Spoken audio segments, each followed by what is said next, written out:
Hi all, today we're taking a look at the Stone Jotun boss fight in ASKA, a follow-up to our recent video on artifact bosses.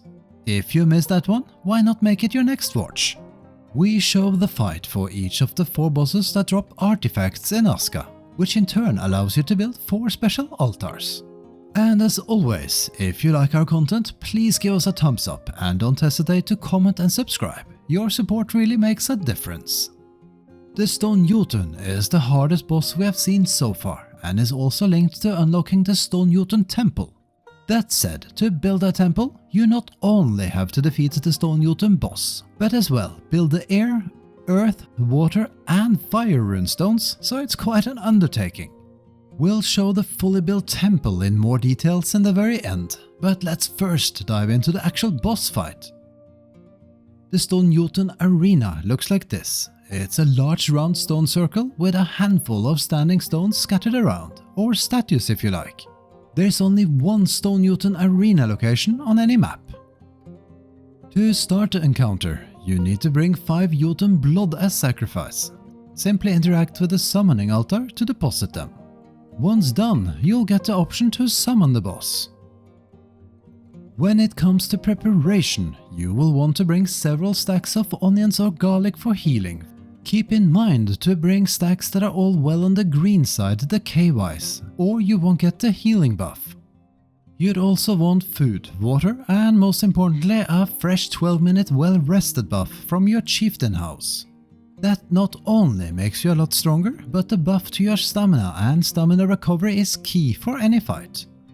We'd also recommend using iron weapons, and the better your gear when it comes to armor rating, the less squishy you will be.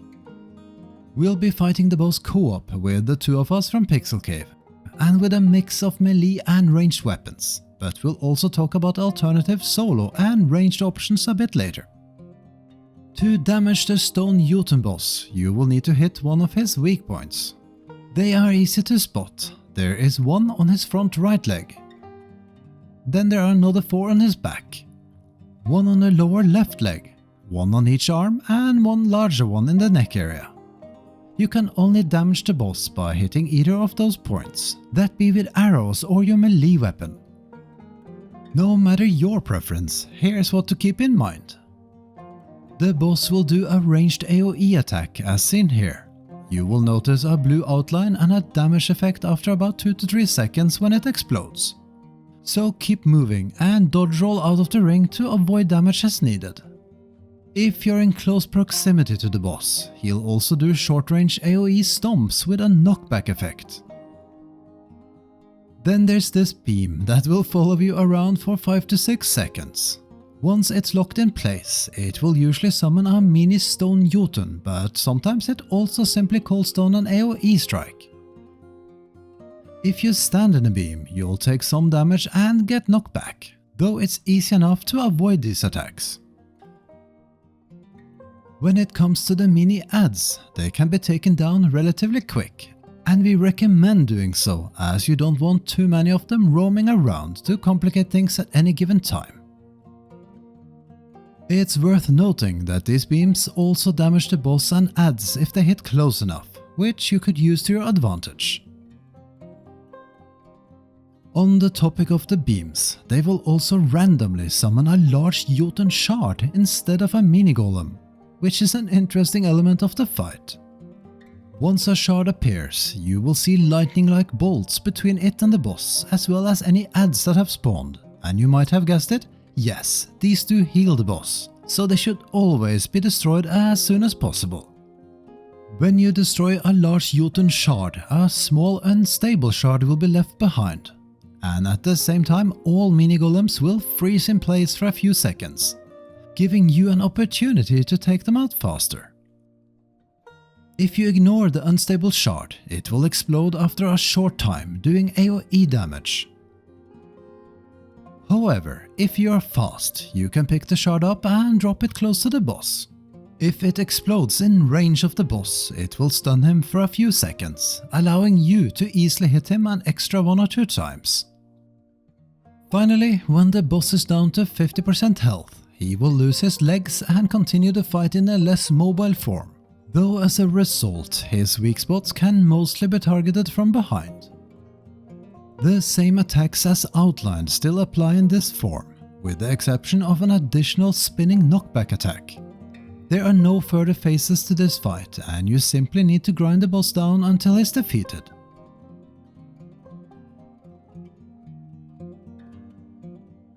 If you intend to solo this boss, it's probably a lot easier, or at least more manageable, when using a bow.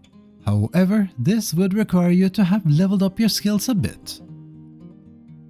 We've yet to try a solo melee approach, but we can imagine it being challenging, as it can be rather tricky to land hits on the boss's weak points, with missed heavy attacks also producing a stagger effect.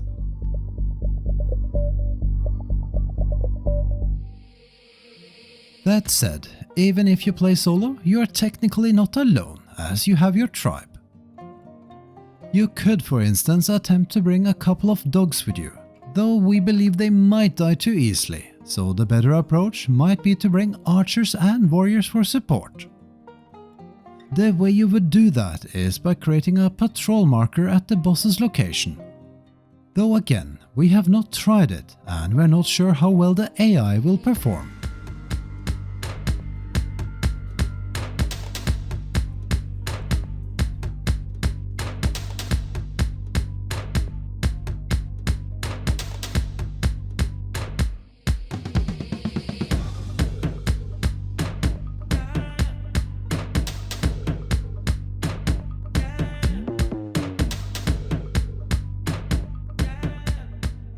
Sadly, the Stone Jotun Boss doesn't drop anything special, at least not for now, though you will get about 13 to 16 Jotun blood.